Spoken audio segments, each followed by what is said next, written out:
Hello, ladies and gentlemen, Shakai, Jin, and Salaryman. Welcome back to another episode of Bento Bureau, the show where we talk about Japan from an international perspective. I'm your host, Basim Hijazi. You can call me Buzz as a nickname. And with me, as always, my fellow co-host Long Nguyen from Vietnam and Bastian Harth from Germany. Gentlemen, how are you doing? Good to see you again. How you doing, Buzz? Today I have a new camera angle. I like it. I really like it. How are you getting that blur effect there? I got it from NVIDIA trademark broadcast app. So if you have an RTX card, you can use it, and it has some really nice effect. You can also use the one for noise reduction for your mic, which I used last time to no effect. Yeah. Interesting. Why am I advertising for NVIDIA now? I don't know why you went down that path, but no, for people who are less tech savvy, yeah, that's all done through software actually. So it's crazy the times we're living in. But in all seriousness, ladies and gentlemen, last time on the show we spoke to our guests Oyun Hyu and Undarya, who shed some light on the Mongolian community in Japan. Definitely learned a lot from that discussion. I recommend you to check it out if you haven't done so already. Bastian even gave us a lovely cultural kind of interlude, so to speak, last time on the show. Thank you very much for that lovely song, Bastian. That was a beautiful piece of work you did there. Thanks. I put all my work and time into it really, to hit the right notes and stuff. Yeah, I have to say I was quite impressed about the software trick you did there. I didn't expect that when I actually joined the live stream. I was ready to ask you some questions and everything since I couldn't be there, but excited to be back here. I guess it's also time for me now to change my background since both of you already went through changes. Gonna be me now. Not sure what I'm gonna do. In all seriousness, it's good to have you back, Bastian. Ladies and gentlemen, today we're going to be talking all about the JET program in Japan. For those of you who are unaware, it's a program founded by the Japanese government in 1987. And I think they made it with the kind of goal of bringing English-speaking teachers to work as assistant language teachers in the country, otherwise known as ALTs or ALTs. Well, do they call them alts? I don't think they call them alts actually. I think it's ALT. But it's really more than meets the eye, isn't it? This program. I mean, unlike other English programs around the world, I think this program's the kind of thing where you don't just show your qualifications in the language and apply for the job. I think it seems like there's a lot of emphasis on your cultural interest in Japanese culture, and kind of like they grade you on that apparently. I mean, based on what I've been reading. As someone who's lived in Japan, I think we're all aware of this program. We know many people and friends who've used it as a stepping stone to come to the country and work, and sometimes move on to other things or stick to it. But I believe there's about 4,000 to 5,000 applications each year submitted to this program. So a lot of people are trying to jump into Japan through this program, and only around 1,000 of those applications are accepted. So quite a competitive program. And joining us to discuss this, it is our pleasure to introduce today's guest. Let me switch to the grid here. Julia Isoyama. Hello, Julia. How's it going? Give us a wave for the audience. Julia is an experienced learning specialist who currently serves full-time as an ALT under the JET program. And I think I was taking a look at your bio, and it really shows that you've been involved in a lot of positions in your life connected to language learning and exchange. I saw that you've been an invigilator for about 4 years with the IELTS and with the OET. The IELTS is an English exam we're all familiar with. We all had to do it. But going further back, you actually graduated. What I found particularly interesting is you got a Bachelor of Science in Zoology, and you also did a diploma in psychology as well. So really interesting background you have here. Julia, it's a pleasure to have you on the show. First of all, I just want to, before I jump into your background, I just want to ask you, how are you doing? You doing well? Yeah, I'm good, thank you. Yeah. How are you? We're doing fine. It's all right having a Doing fine general over here, Saturday. Well, it's a Saturday afternoon for me. How about you, gentlemen? We're in the European side, so I think we all share a similar time zone. But how's the evening going for you there, Julia? Yeah, it's good. The weather's nice and it's like not too hot, not too cold. Yeah, it's peaceful. Yeah, enjoying your weekend? Yeah, yeah. So maybe we can jump straight into.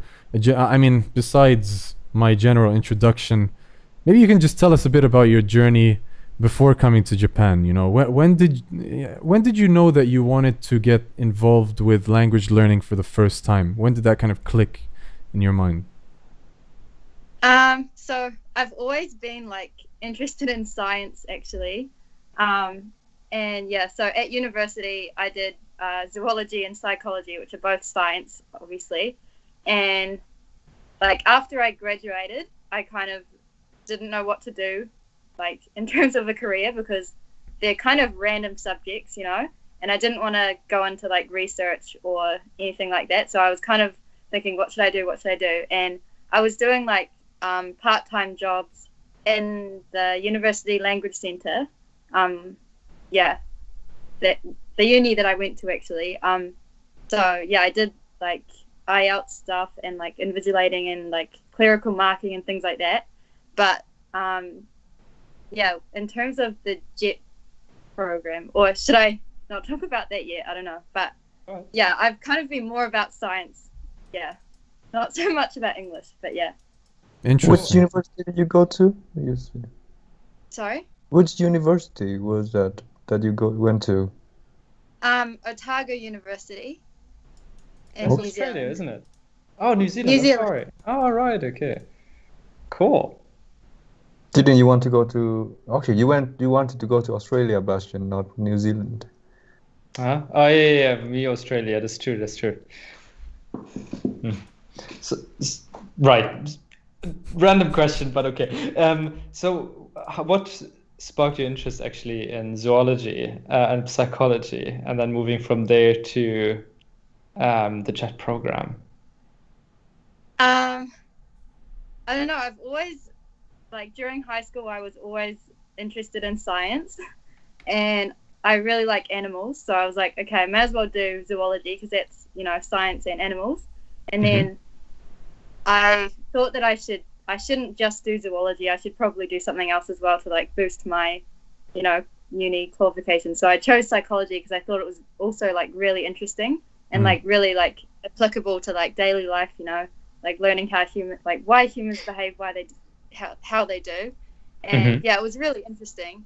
And for the JET program, so my case is actually very different to most other JETs. So I'm half Japanese, and my mother actually was on the JET program, and she met my dad. My dad's from Tokyo, and my parents met in Tokyo through the JET program. So I've always known about the JET program, like since I was younger. And I can't speak Japanese, unfortunately. So, like, this was like my opportunity to come and live in Japan. Yeah. Interesting. So, I mean, you were talking a little bit about, and there's a lot to unpack there, I think, but you were talking a little bit about how you've always loved animals, and you grew up in New Zealand, which I think personally is a beautiful country filled with a lot of different interesting animals. So, I just want to know, from a personal point of view, did you grow up with animals in the household, like, and you know, how often were you exposed to that side in your upbringing?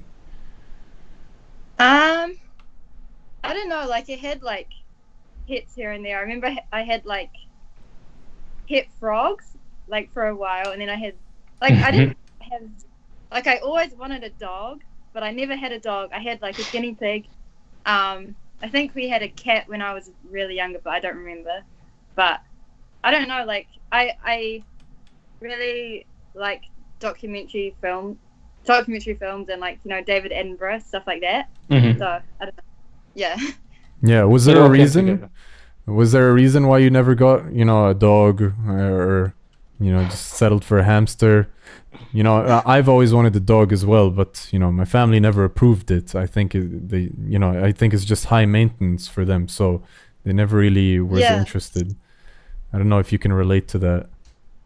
Yeah, pretty much the same. Yeah, my parents never wanted a dog because high maintenance as well.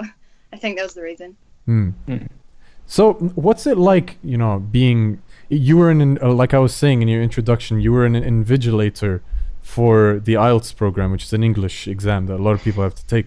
So, I'm going to be very honest. I had to search up what an invigilator is because it's a new word for me. So, maybe you can tell us a bit about what that entails. What did you do? So it's basically like obviously IELTS is very, very like strict, and like there are very formal, strict procedures. So basically it's like organizing like everything on the day and then supervising what happens and like that kind of thing. So yeah. And did you do that in Japan, actually, the IELTS test and everything, like being an invigilator, or was it in New Zealand or somewhere else? Just in New Zealand, yeah. It was like kind of at the same time while I was still at uni a little bit, yeah. Mm. So you studied in New Zealand, you studied zoology, you studied psychology, and you thought, I'm not sure exactly what I can do with that afterwards. Like, what kind of job are you? And then you decided to do the JET program, is that right? So you basically jumped right into the JET program, applied for it since you've heard of it from your family. How long have you been then in Japan now? And how long have you been trying to study the language as well, Japanese? So I've been here for like just over a year now. So I came in, what year was it? Last year, August last year. Yeah. So yeah, it's been like a year, over a year now. And have you traveled to Japan before that as well, or was it your first time in Japan? Yeah, I've been a few times because I've got family living here. So I've been like when I was younger with my family, but yeah, this is the first time like by myself. Yeah. Mm-hmm. So you said a year, right? So it's a very interesting year we've had, actually. So very interesting time to come live and work in Japan. What was your feelings? I guess I want to understand, how did you feel coming into Japan to work for the first time? I mean, I know that your family has had a history with the JET program. So did you kind of decide to apply because your family recommended it to you? You were trying to look for work, or did you feel like did you really want to come live in Japan? I guess, does that make sense? Is that something you always imagined yourself doing? So like obviously, so my dad is Japanese, but like I've grown up in New Zealand, so like I've never really felt Japanese, but like because I have family in Japan and they always visit New Zealand, like I feel like obviously like connected to Japan, like Japanese culture in some way, even though I can't speak Japanese. But so I've always had like in the back of my mind, like one day I'm gonna live in Japan. Yeah. And then JET is like the best way to do that, I think, for someone that can't speak Japanese like me.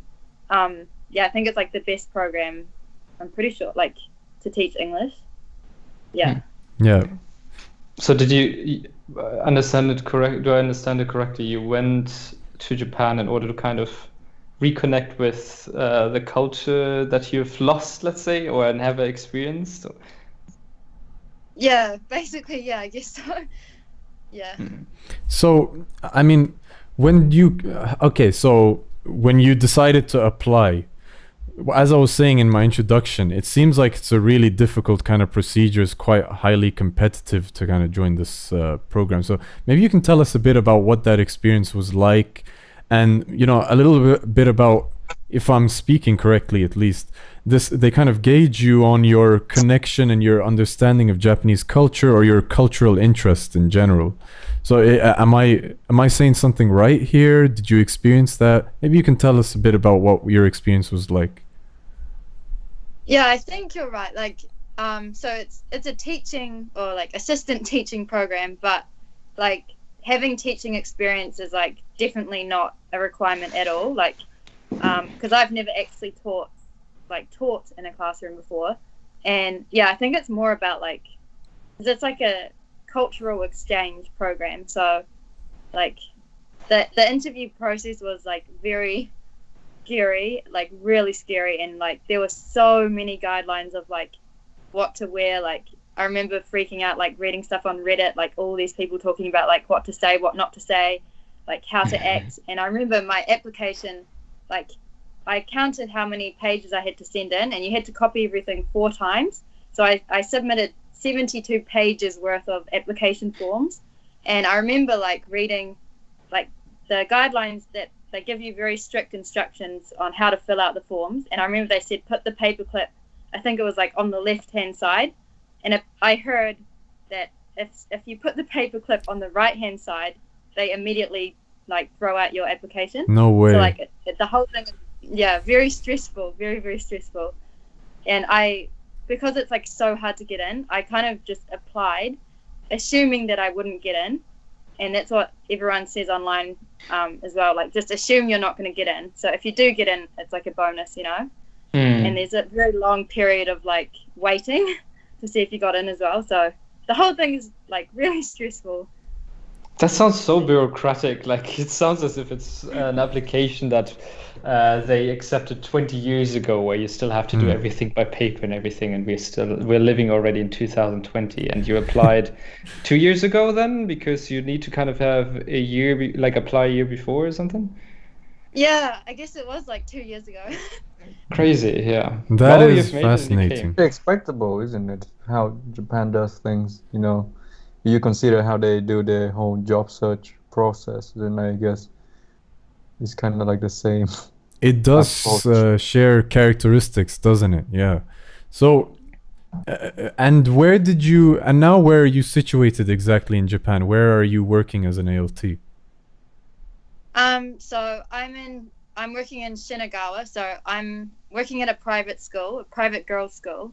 And it's like a very well-known. I was really nervous because it's a very, very well-known, like famous private girls' school, and like in the middle of Tokyo, kind of like in Shinagawa, and like the uniform is really famous. So I was like really nervous actually, but yeah, it's a really good school. Like I was really lucky. Wow. Yeah. So you And what does didn't. your Go ahead, Bastian. daily job entail? Like, so you're an assistant learning teacher, ALT. What do you do on a daily basis? So on the JET program, like the motto that they drill into us is every situation is different. It's like ESID, and they constantly say that. And so there's like a scale of like how involved you are as a teacher. So some JETs like have a full role where they're fully teaching and like fully lesson planning everything and like, yeah, doing everything as a teacher would. But in my case, I'm more of like a human tape recorder. So I'm like a show pony for New Zealanders most of the time. So like I'm in the classroom with a Japanese teacher, and I'll do like a presentation on Christmas in New Zealand, like that kind of thing, or like judging speeches, like grading speeches, or just walking around the classroom helping with like essays and things like that. But I'm not really teaching myself much or lesson planning. I'm more of just a show pony kind of. I can't imagine just sitting there in the classroom with a Japanese teacher. What is the reaction by the Japanese students? Are they used to seeing a foreigner in the classroom, or is it the opposite? It's a big surprise. Like, because I'm in Tokyo, so I think they're used. I'm not like amazing, you know, like a foreigner. And this particular school, they have a trip, or before Corona, they had a school trip to New Zealand every year. So that's why they got me, like they got a New Zealand jet, and there's also another New Zealand jet at the school as well. So they're used to like New Zealanders, I think, and all the previous jets were from New Zealand as well. So it's not like a big deal, I think. But for like jets that aren't in Tokyo, I heard like they're like a local celebrity kind of thing. Yeah. Fascinating. How is it with, well, do you consider the Jets are your colleagues kind of, but the Japanese teachers, the Japanese English teachers, how do they treat you? Do they see you as a colleague or as an assistant or something? Kind of a little bit of both. Like, yeah, we're colleagues, but like I feel bad because like my co-jet and I like barely have to do anything. Like the teachers are always stressed, always busy, always staying late, and my co-jet and I are just like chilling most of the time, like reading a book or trying to study Japanese. Or my co-jet always plays games, like she's sitting there playing games, and like no one even like bats an eyelid. Like it's kind of normal, I think, for the jets at the school. Like it's such a big school, and like they don't really need us, I think. Wow. We're just like a bonus, you know. Yeah. Interesting. But, like they treat us like kind of as colleagues, I guess. Yeah. Mm. Do you have your own space? You say that you're chilling somewhere. Like I imagine you have desks somewhere where you know the jet people are kind of sitting, and you basically have the chance there to, I don't know, prepare your notes or study Japanese, as you said. Do you have your own corner there, or do you have a fixed schedule during the day, or? Yeah, so there's like a big teacher's room with like all of the teachers upstairs, and then where my co-jet and I are like in this room a floor below that with all the other, so there are other foreign or native teachers. So there's another man from New Zealand, there's a woman from South Africa, woman from Jamaica, the Philippines. Oh, wow. Yeah, so there are other like native English teachers, and we're all just like in the same room. So I don't know if that was like they just wanted all the foreigners in one room. I'm not sure, but but it's like very relaxed. Like we're all just like, you know. Okay. So it's kind of nice. So they are the ones also teaching English, yes? Yeah. Yeah. It sounds not like a very representative example at school. Like it sounds very international, and you know, as you said, it's a private school, very famous. So I guess it's not like the typical schools that how we imagine. Yeah, I mean, and to echo something she said earlier is that she described it as a very kind of cultural exchange kind of program more than language itself. And you were saying how, you know, you're doing you're the show pony of New Zealand. I find that fascinating. So it seems like, you know, in your school's case at least, they're bringing people from different countries to talk about some of, you know, share some of their culture in a sense. Is that what's going on most of the time with the Jets? Like, is that what their role mainly is in schools? So all the Jets that I've talked to, like they seem to have, well, most of them, some of them are also like a human tape recorder like me, but most of them have way more of a teaching role.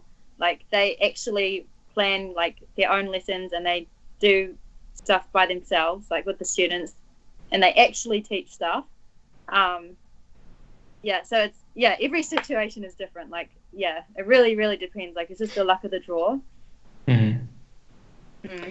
Can I ask, the JET program itself, does it have a timeline for you? Like, you can only do this a year or 3 years, and then for the JET programs or for the JETs themselves, they organize some kind of program where you all can connect or network a bit as well? Like, do you know the other JETs as well? So like all of the New Zealand Jets, so you know in New Zealand we have the North Island and the South Island. So all of the South Island Jets, which was me included, we all like had like a kind of orientation just together at the beginning once we all got in, and then we all met in Auckland, so that all the New Zealand Jets from the whole country then had another kind of night to like meet each other. And we all stayed the night, and then we all flew to Japan together, and then we met like at the airport. There was like jets from like England and Australia, right? No, Australia came later. Like England, and I can't remember which other countries, but yeah, we all met in Tokyo, and then there was like a 3-day orientation at like the Keio Plaza Hotel, which is like a really fancy hotel. Oh, it was nice. really, really fun. Yeah, and it was so cool because like there were people from all over the world, and we were all together, and like everyone had to like wear suits, and like it was like my first adult, like I felt like an adult, you know. Yeah. Proper job. I had to wear a suit, you know, and but everyone was like so nervous, and it was very, very formal, and everyone was like, wow. You know, like, oh, where were you placed? And it was kind of like a thing, like everyone wanted to get Tokyo, and you had to give like your top 3 options like in Japan, and most people applied for Tokyo as like their first choice, I think. And I remember talking to all the Tokyo Jets, and we were all saying like every time people asked us like where we were placed, as soon as we said Tokyo, people were like, "Oh, like lucky you," kind of thing. Two questions: why Tokyo, and what were your three choices? So my dad is from Tokyo, so of course I wanted to choose Tokyo. So I think I put Tokyo as my first choice. And I'm from a really small city in New Zealand, so I really wanted a big city, you know, because it's like I'm kind of sick of living in a small city. So I think I applied for Osaka, and then I can't remember what my third one was, but somewhere close to Tokyo, I think. I find that so interesting because you came, first of all, you applied to a program that's notoriously highly competitive to get into. You went in with the mindset that you wouldn't be accepted. And not only did you get accepted, but when you got the opportunity to choose where you want to live, you know, based on what I'm reading online here, it says that most jets are placed in ALT positions in smaller towns throughout Japan, not big cities. So not only did you get into the program, but you got into one of the most highly sought after locations to actually work in. Most ALTs seem to actually be situated in the rural areas, which I know it has its perks, right? Like you're probably going to have to learn Japanese to live in some of the rural areas compared to Tokyo, where you can most likely get by most of the time. So on that note, you know, you mentioned you don't speak Japanese, but you also mentioned you're studying Japanese. So tell us a bit about that journey for you. How's that been? How much have you learned so far? And, you know, are you getting by without with the lack of knowledge on the language in Tokyo? How's that whole thing? Can I also ask, like, why Tokyo? I still don't get it. I want to know why Tokyo is at the top. Okay, let's start with that. And then jump to my like, one. why do people want to go to Tokyo? Do you think? Yeah, like Tokyo. I mean, I love Tokyo, don't get me wrong. But when I've been around in Japan, and Tokyo is definitely the most comfortable city in its metropolis. But there's so many more beautiful places in Japan. Like, I would personally choose now, probably like a city like Kagoshima or Fukuoka, or something smaller like Hiroshima or something. Yeah, so but I think why. If you have never been to Japan, I mean, Tokyo is a safe choice, I guess. Exactly, yeah. Have any impressions of the country? I mean, it's just my. That's your assumption. That's why I'm asking. I want to know. I mean, yeah, go ahead, Julia. Oh no, you go ahead. Well, I was just gonna say, in Julia's case, I mean, she's half Japanese, so I mean, it would be interesting. She's mentioned that her dad lives in Tokyo, so I would. Oh wait, he doesn't live in Tokyo. He's from Tokyo, so you'd want to obviously want to kind of see where he's from, obviously. But in other people's cases, your average Joe or coming to apply to the JET program, I'd imagine, most people are not familiar with Fukuoka or other places. They'd be familiar with Tokyo or Osaka. So I would presume that's the main reason why most people would pick that as their first choice. And I'd imagine, during that orientation, Julia, did you feel like a lot of the people coming into the program had aspirations to learn Japanese, or were they just simply coming to teach English and they wanted to live in Japan? I think it's like a mix. A lot of the people that I talked to, they had studied Japanese at high school, or they'd already been to Japan on a school trip or something. So yeah, it's a mix. It's definitely a mix. Some people are obsessed with anime, and that's why they applied. Yeah, I don't know. It's definitely a mix. Yeah. And do you like anime, if I may ask? I've never really gotten into it. I don't know. Yeah, not really. But I want to watch things, but I don't know. I've never really gotten into it. Yeah. What about you guys? I think we've all had the phase at some point. Whether it's still going on or not, but yeah, we've been exposed to it at some point or another. But yeah, I'm not actively watching anime much nowadays. But what about you, Bastian? I don't remember the last time we've talked about any anime. I mean, yeah, I had a time, I had a phase, and that definitely made me, interested in Japan. But I wasn't like a person that I'm like, I have a really bad conception about weeboos and otakus because when I see them in Japan, they haven't understood that Japan is not like an anime. And I really don't like when you can't separate those two things. Like the cartoon is fun, it's nice to watch. Oh, cartoon, oops. People will stone me now. But it's not reality, it's just fun to watch. But so I really didn't like that whole scene too much. And I stayed away usually from the ones who are, cosplaying or dressing up like that, and thought or spoke in that language as well. So short answer is no, I kind of moved completely away from that. And now I would say I've sometimes occasionally watched One Piece, Yeah, but sometime. like you're just thinking of the extreme cases, right? I mean, Not sure. there's plenty of people who watch anime in their spare time and they're completely fine, awesome people. So not to Absolutely. lambast people who like anime. I still watch. There's some great anime, plenty of stuff you can watch. But we're going off on a tangent here, so let's go straight back into the topic. I wanted to ask a question, but I was interrupted by Bastian, and now I forgot what it was. So Language Bastian, learning. there you go. Can someone remind me? Oh, I can't remember either. That was the language learning. That's what I meant. We You were, asked we her were how it's something going. about Tokyo, and then there was language learning earlier.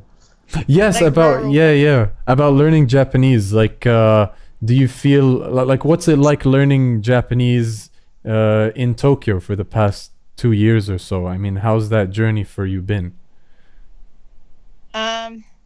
yeah. So, it's been like over a year now, and yeah, if like all the jets that were placed not in Tokyo, I think they were like more forced to learn Japanese, obviously, because there's not much English around. But in Tokyo, like there's English everywhere, and like most people speak like some English, So like I don't know.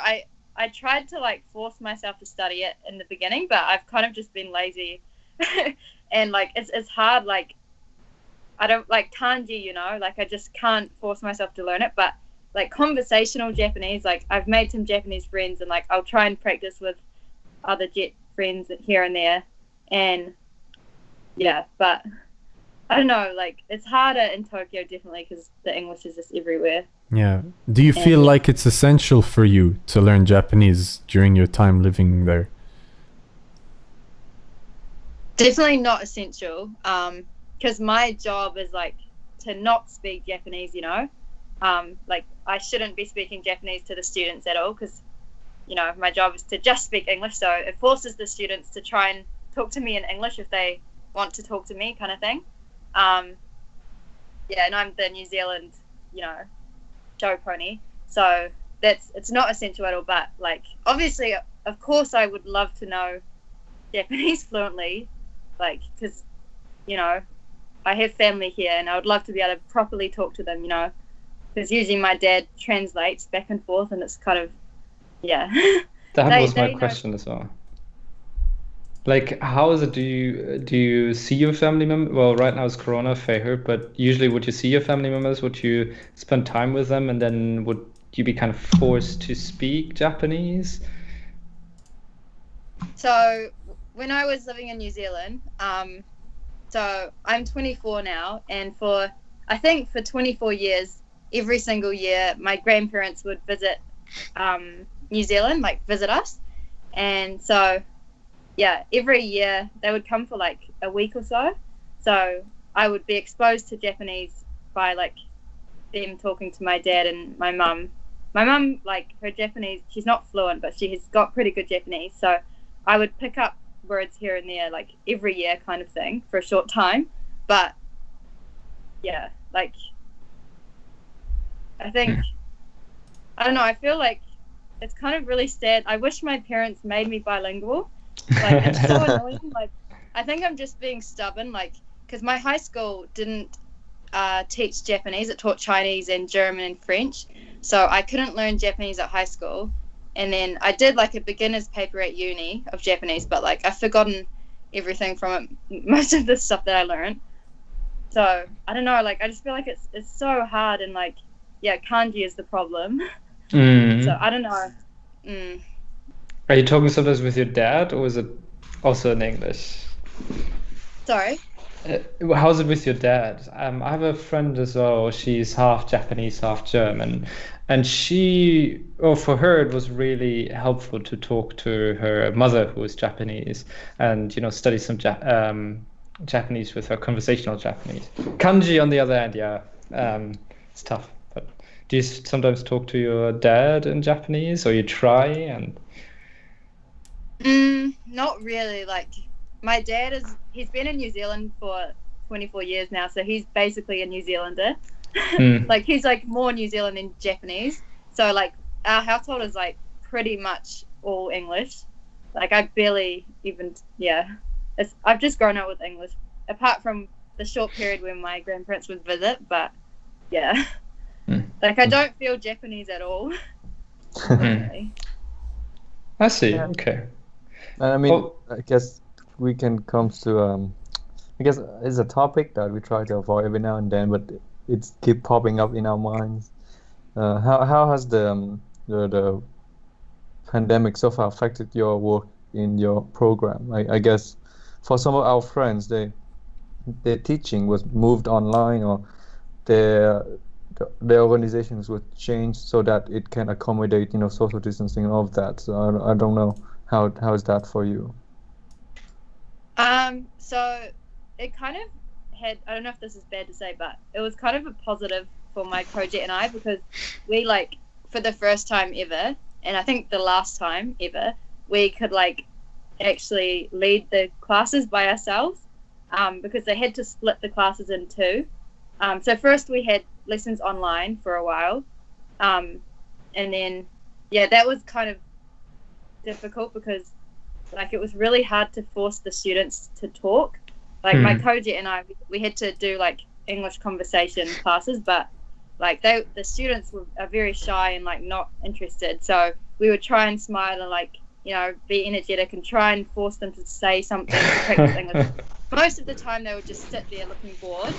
So but after that, like I got to like I just played games basically with the students, but like I felt like an actual teacher for once. Like I was leading the class by myself, like doing games and things, and it was really fun actually. But then as soon as like they rejoined the classes, then it was back to just being standing there.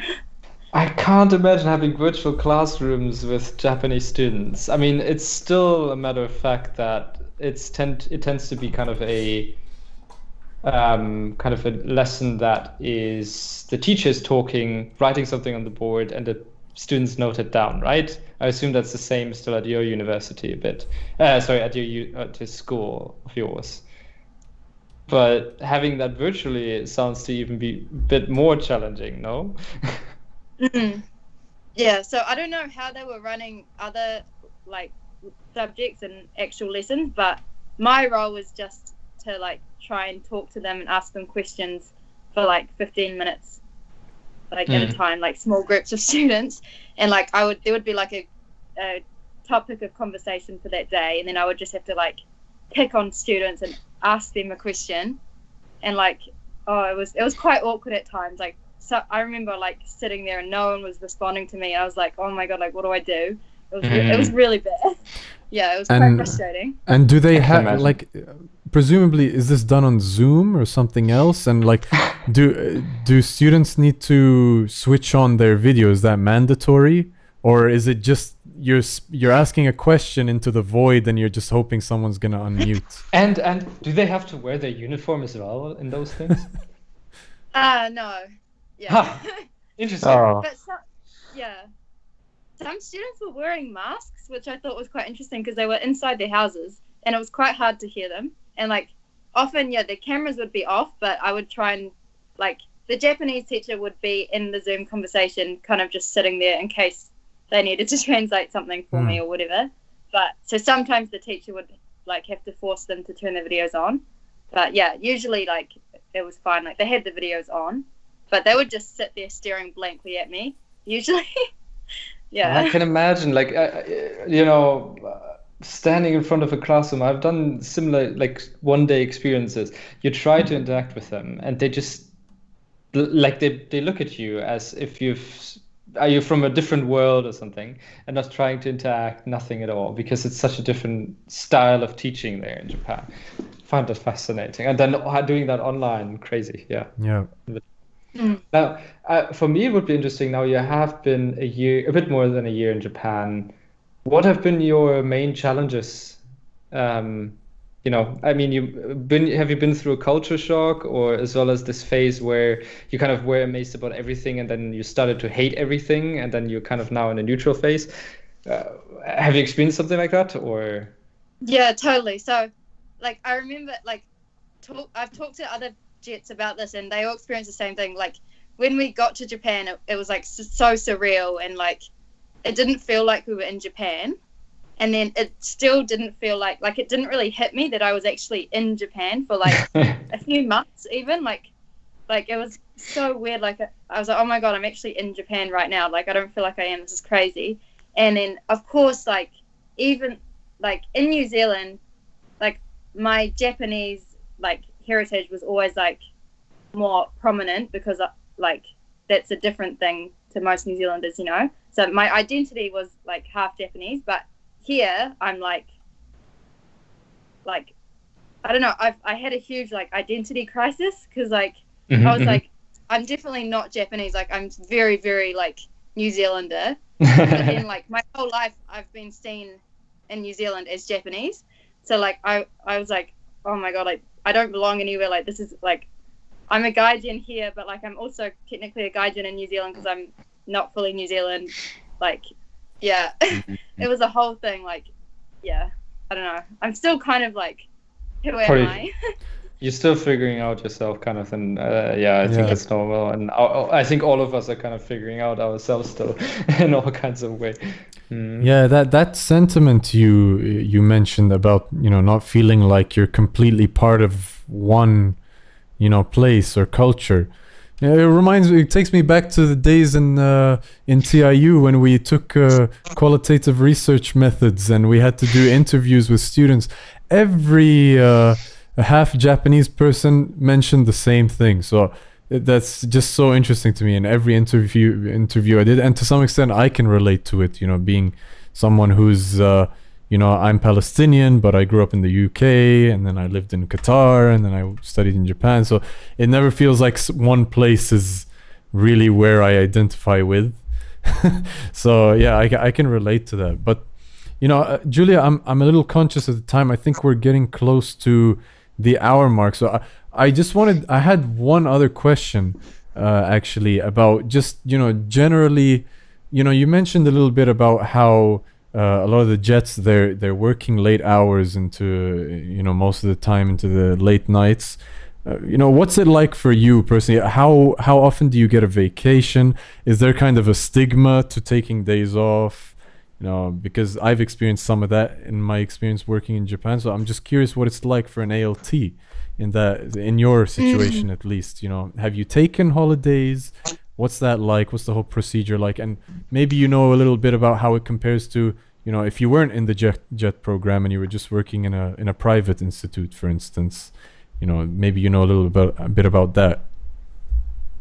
Yeah, so there's definitely, like in Japan, most people probably know, like there's a stigma about taking days off, and like, you know, you should work late kind of thing and not leave work. But for my co-jet and I, like, I don't know, it's very relaxed for us. Like everyone's very like, you know, lenient, and like there doesn't seem to be an expectation about like, you know, staying late or not taking leave. Like we're totally allowed to just, you know, like our supervisor is really, really lovely and like relaxed and like just like wants us to enjoy ourselves, you know. Nice. So like I'm super lucky, really lucky. But I think maybe for other jets, I've heard like it's a bit different. Yeah.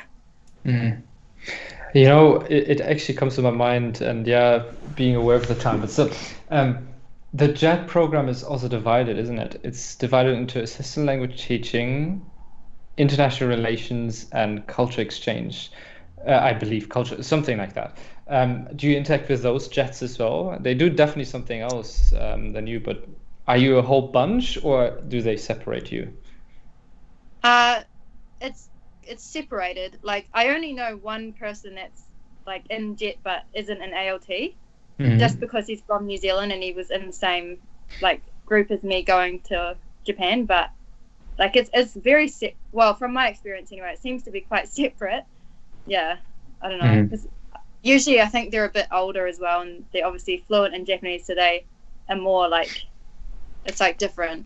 Yeah. I see. Now that was just something that interests me. And now the JET program, after the JET program is done, could you imagine living in Japan a bit longer? Like, do you want to stay or do you want to do something else? What are your plans? Do you have an idea? Like, I really love it here.